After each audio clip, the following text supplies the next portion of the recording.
Good morning, everyone, and welcome to First Take. I hope your Tuesday's right. Thank you for starting your morning with us. Kerry Champion sitting with Skip Bayless and Stephen A. Smith. Good morning, gentlemen. What's going on, man? Look like you could play for the Seahawks. Got a little green trim going. Listen, I just felt that it looked good on me this morning. So Okay. how y'all doing? Y'all look dapper. We do look dapper. We're the best studio crew there is. If you say so. I do say so. You guys can't compete. We need a competition and a Twitter call to action. We'll get to that on another I'm not going day. to get bold. I'm getting bold. I'm just for going to acknowledge that I do believe I look good. That's all. Well, you acknowledge that on a daily basis. What's new about that? If he does say so himself. Yeah. On the show today, LeBron James makes a statement and wears one as well. It's not a Cavs thing, it's a worldly thing, so he says. This after his teammates and some of the Nets players wear an I Can't Breathe t-shirt. We react. Plus, Marvin Lewis calls Johnny Manziel, quote unquote, a little person ahead of their Sunday matchup. Why is that? We will share. But first, let's get to that game last night. Aaron Rodgers won his 100th career start last night when he faced Matt Ryan and the Falcons. The Falcons picked up their offense actually late in the quarter, but it didn't help. Julio Jones had a career game, but the Packers held on for the win, 43-37. Aaron Rodgers was 24 of 36 for 327 yards and 3 touchdowns. You know, sometimes games are going to be like this. We got to score 43 points and put up 500 yards and pick up our defense, but that's how I have to win. We will. Are ahead of schedule, folks. Look ahead at their schedule and ahead of schedule. So we asked this question. Do you believe that they are the best in the NFC? Stephen A. Smith. I got to be honest with you, Skip Bayless. Right now, I do not believe them to be the best team. I do believe that they'll be the best team if they play at Lambeau Field. But the best team overall in the NFC right now, I'm going to have to give that to the Seattle Seahawks. I believe that right now, the way the Seattle Seahawks are looking, as formidable as they look defensively, I think that they're the one team that can go anywhere and beat anybody. Do I believe they would beat Green Bay in Lambeau Field? I'm not going that far. No. Not against that bad man. Not yet. I need to see these last 3 weeks of the NFL season. But I am willing to concede that they have a better chance of beating Green Bay in Green Bay than Green Bay would have of beating Seattle in Seattle.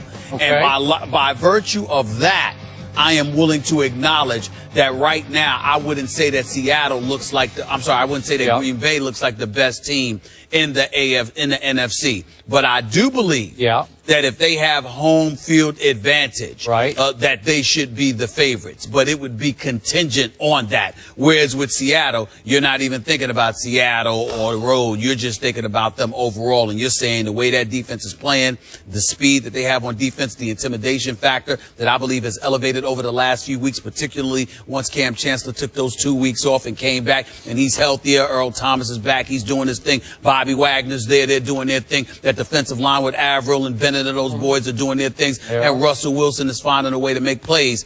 Golden Tate obviously wants his shine. He's sitting there talking about, not Golden Tate, Doug Baldwin. Because Golden Tate also wants his shine. He's in Detroit. And obviously, Percy Harvin is with the New York Jets. But Doug Baldwin wants his shine. Cursing those boys, Lockett and those boys can play. They want their shine. We'll see if they earn their stripes in the days and the weeks to come. But right now, Green Bay should be the favorite. But I would say to you that I can't definitively say they're the best team in the NFC because Seattle has come on strong. I am shocked by your stance on this because are you suspecting that bad man that is Aaron Rodgers could actually lose at Buffalo or maybe at Tampa Bay or maybe even to Golden Tate's new team, Detroit, back in Lambeau? I'm going to say this to you one time. I'm going to say because right now, if you don't start listening to me, I'm going to throw a cup of water on you. I need you to listen and listen good. I would melt if you threw water. That's right. Outside of Seattle, meaning the opener against Seattle this season, I never, ever have, nor can I ever imagine blaming Aaron Rodgers for a Green Bay loss. When Green Bay loses, It is usually because of their defense. It is not because of the best quarterback in the game of football, the eminent league MVP. Okay, it is not because of the bad man that he is, Aaron Rodgers, who will probably go down as the greatest quarterback in NFL history when all is said and done. We will debate that later in the show. It is not because of that. Yes. It is because. I'm tempted to debate it right now. Do it now. I'm going to bite my tongue. Because of that defense. I'm just saying. Yeah. It's because of that defense. Yeah, because just of so that you defense. know. Okay, so you don't trust that defense can win a game at Buffalo? Is that what we're saying here? Skip Bayless, when have you heard me say I trust Green Bay's defense at all? Well, even last night I was disgusted with them, and they were leading comfortably. I don't think Atlanta should have ever scored 37 points on them. I don't think Julio Jones should have been, the impersonator, as great as he is, and I know he's great. Yeah. I don't think he should have been impersonating Jerry Rice last night, but it's against Green Bay, so why am I not surprised? I think he was impersonating Megatron last night at his best, at his greatest, right? Maybe. Maybe. I believe that Seattle can win at Lambeau and probably will have to win at Lambeau Field and will win at Lambeau Field. But back to the game quickly. The Packers could have been in some serious trouble last night if Julio Jones hadn't fallen hard on his hip with 7 minutes and 19 seconds left in the game. True. And he was only able to sort of teeter along the sidelines. I was surprised he didn't go back in, but I'm assuming the doctors said no. Either the doctors or Julio said, nope, you can't go back in. And I'm not sure where that leaves Atlanta going forward as they try to survive and salvage what's left of the NFC South, because without Julio, I'm not sure I'm going to give him much of a shot if, in fact, he can't go. That's right. And he could not go for 7 minutes and 19 seconds of a game that got all too close for comfort for the home team and the home crowd, right? But you know what? I'm going to give your Packers, and I do call him your Packers. It's just your quarterback. That's my quarterback. Yeah. That's right. I'm going to give this my teammate quarterback. Yeah, he is. Why don't you cry some crocodile tears? He's my quarterback. He's my teammate. Okay, I'm going to give your defense a break on this one. Your defense was so good against my Patriots just a week and a day ago, that I was won over by that effort. They held Tom Brady and company to 320 yards, which is no small feat. Right. 21 points, even though if Gronkowski cradles that one little pass in the end zone, we could be having a different conversation. But 26-21 Green Bay at Green Bay was highly impressive to me. Okay. So I think that Green Bay's defense in the second half just let down a little bit. They're up 31-7 at halftime, and they're like, we got this. And they probably started having a little too good a time, as your quarterback is often want to do at home. And all of a sudden, Julio turned back into Julio. And the one knock on Dom Capers as a coordinator over the years has been, if one player is on his way to maybe a career night or a huge game, he will not adjust to any one player. He says, we are who we are. We play our schemes. We just keep doing what we do. And last night, they just kept doing what they did. There were times it looked to, again, I'm not sure what the coverage was, but it looked like occasionally he had single coverage while he was on his way to his career night. And if he had been able to walk and run the rest of the game, I think Green Bay could have gotten in trouble. But I'm not going to condemn the defense just for that. But going forward, from what you saw of Seattle at Philly against Chip Kelly's high-powered attack that demolished my Cowboys on Thanksgiving Day at Jerry World, I think they could go in and contain Aaron Rodgers and company at Lambeau enough for them to win the game. Well, see, the thing about it is the Seattle Seahawks don't have a high-powered offense. They have a quarterback who's just cerebrally brilliant, number one. He can make some plays. He can make some plays. He's a thinker. He's incredibly smart. He knows what he's doing. But they don't have an explosive offense. They wear you down. They beat you up. They're physical. Their physicality is their signature, not just on defense, but with their running game.